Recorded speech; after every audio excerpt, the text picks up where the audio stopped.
For thousands of years, people have questioned what real wealth truly means. At different points in history, land, spices, and oil became important sources of wealth. Gold, however, continued to be regarded as valuable across many civilizations. According to estimates for the end of 2025, approximately 220,000 metric tons of gold have been mined throughout human history. If all of that gold were melted down and formed into a single cube of pure gold, each side of the cube would measure approximately 22 meters. Considering gold's importance throughout human history, that amount is surprisingly small. So, where is all this mined gold today? Who owns it? Who can access it? And who controls the global gold market? There's no simple answer to these questions. Gold belongs to governments, central banks, financial institutions, investment funds, companies, and individuals. But owning gold, storing it, accessing it, and influencing its price are four different things. People have used gold for thousands of years. There are several basic reasons why it came to be considered valuable. Gold exists in limited quantities in nature. It does not rust. It can be shaped easily. It can be melted and divided into smaller pieces. It is portable. And under suitable conditions, it can remain intact for an extremely long time. These qualities allowed gold to be used in different societies as a means of payment, a form of savings, and a store of value. In ancient Egypt, gold was an important symbol of political and religious power. In Lydia, some of the earliest known standardized coins were produced. Many of these coins were made from electrum, a naturally occurring alloy of gold and silver. The Roman Empire also used gold coins in trade, government spending, and military payments.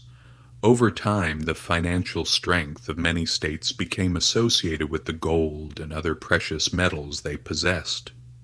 Gold was not only a symbol of wealth, it was also a physical asset that could be stored for long periods. Governments can change, states can collapse, currencies can disappear from circulation. The market value of gold can also rise and fall over time. But physical gold can remain intact and be sold again in different markets. During the 15th and 16th centuries, European states began establishing colonies in the Americas.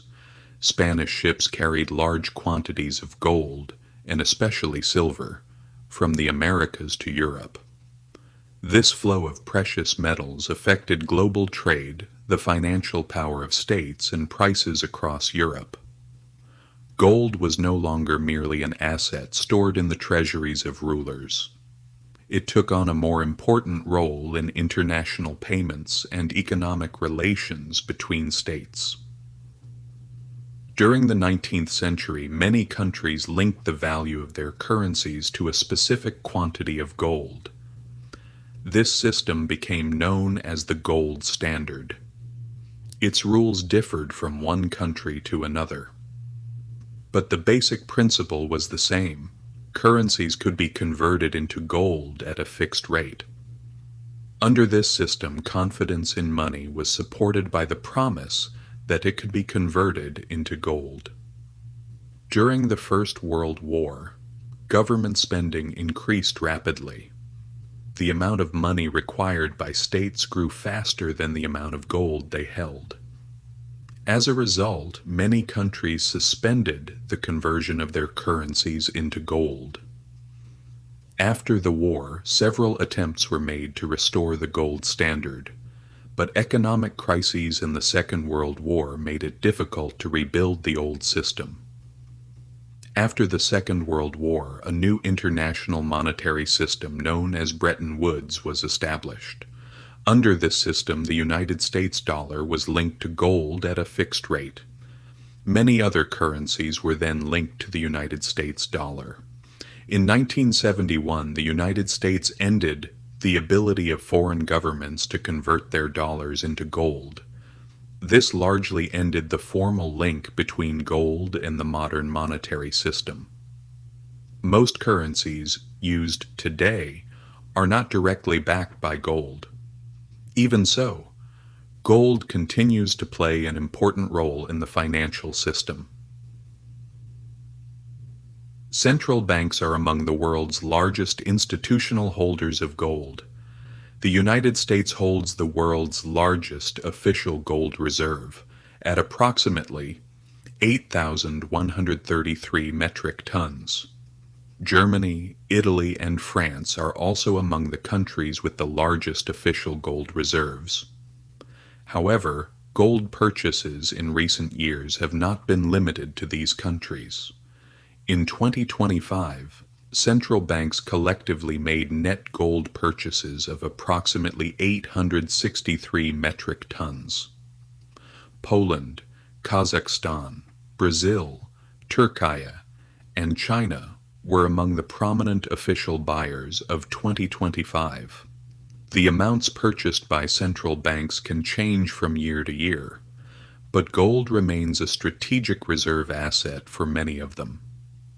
Why do central banks continue to hold gold when modern currencies are no longer tied to it? One important reason is that physical gold is not another institution's promise to pay.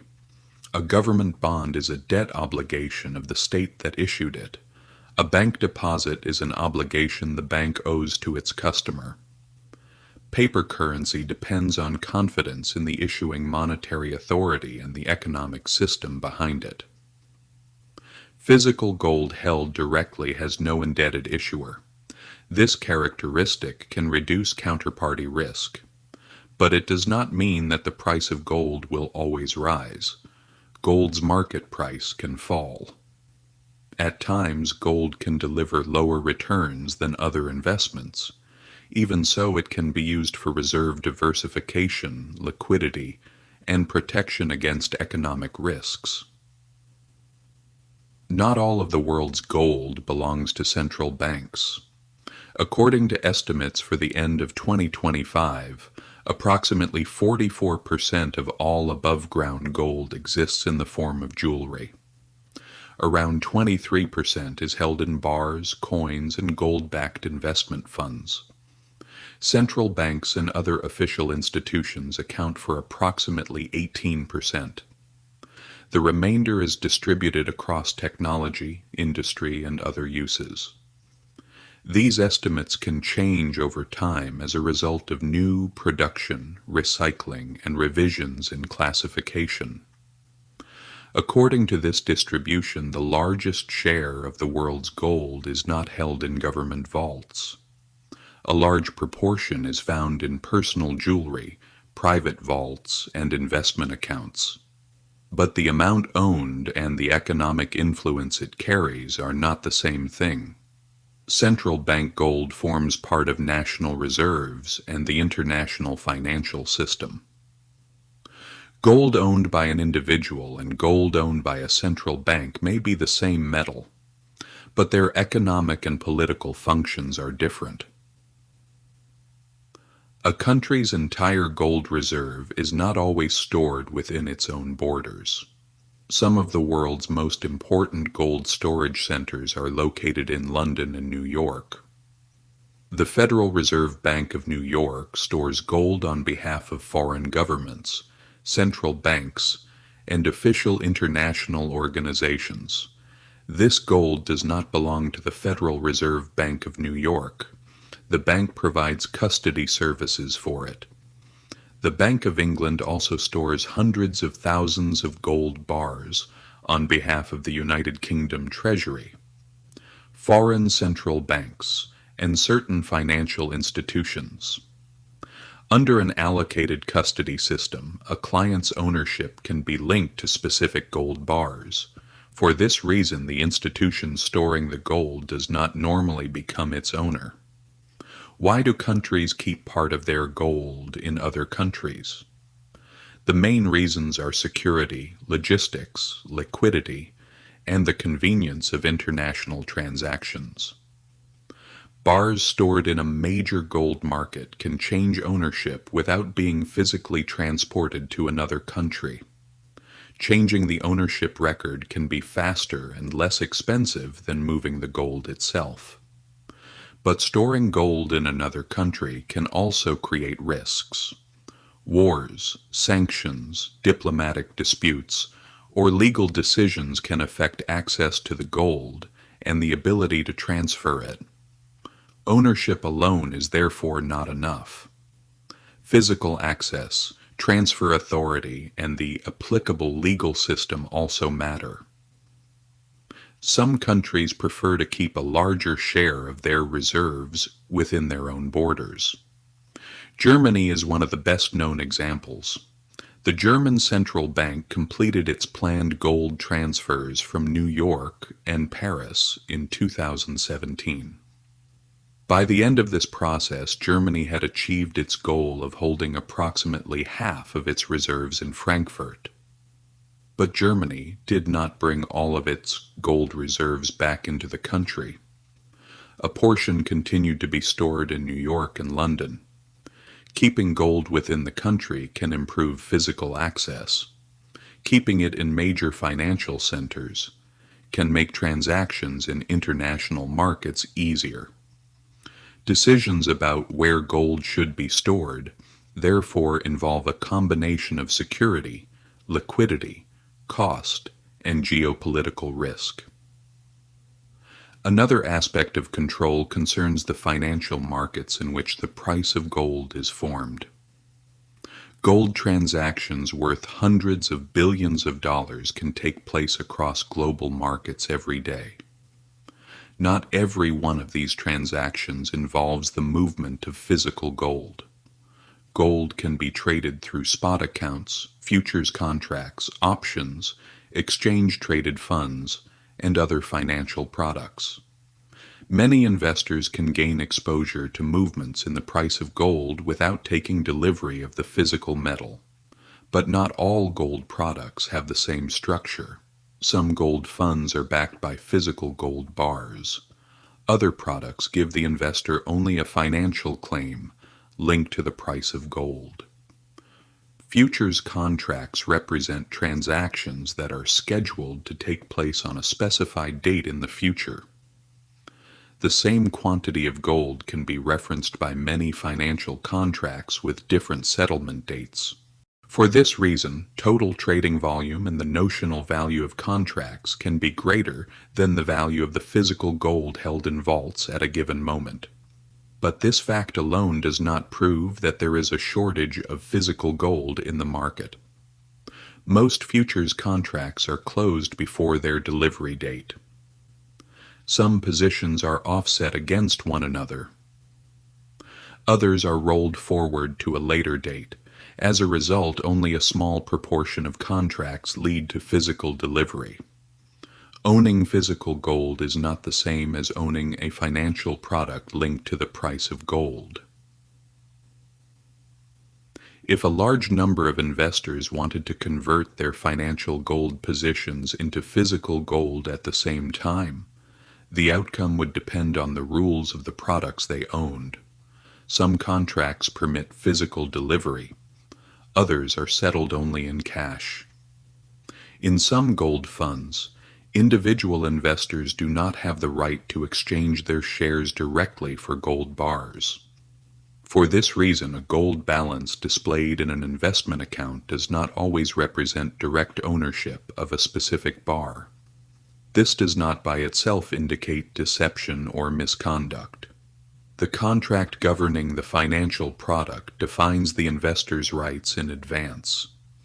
Even so, the difference between physical gold and gold-linked financial products can become more important during periods of market stress. Investors need to understand the structure of the products they own. A product may represent a specific physical bar. It may be a share in a fund backed by physical gold. It may be a futures contract, or it may represent another institution's payment obligation. These products can show similar price movements. but they do not provide investors with the same ownership and delivery rights. Who owns the world's gold? There is no single answer. Some of it belongs to governments and central banks. Some is held by investment funds and financial institutions. A large share belongs to individuals in the form of jewelry or personal investments. Control over gold is more complicated than ownership. Mining companies produce new supplies of gold. Refineries transform mined gold into products that meet international standards. Major financial centers play a role in determining the price of gold. Central banks manage official reserves. Custodial institutions provide physical security and transfer infrastructure. Funds and derivatives markets make gold-linked financial transactions possible. The world's gold is therefore not controlled by a single person, government, or institution. Ownership is distributed among many different parties. Physical custody services may be concentrated in a smaller number of major centers, but the gold market operates globally. Control is shared among production, ownership, custody, access, trading infrastructure, and price formation. Gold's value does not come from a single source. It exists in limited quantities. It is physically durable. It can be shaped easily. It can be bought and sold in many countries. It can be used as a financial reserve, an investment, an industrial material, and jewelry. For thousands of years, people and institutions have assigned economic and cultural value to gold. States have collapsed. Systems of government have changed. Many currencies have disappeared from circulation. In some periods, the price of gold rose. In others, it fell. Even so, gold remains in the reserves of central banks. Investors continue to hold it in their portfolios. Individuals continue to use it as savings, jewelry, and inheritance. The world's gold has no single owner. Its global importance comes from a combination of physical scarcity, durability, legal ownership, custody infrastructure, market liquidity, and social acceptance. Gold is one of the oldest instruments of economic trust in human history. That trust is not based only on a shared belief. It is also grounded in a real metal that is physically limited, durable, and accepted around the world.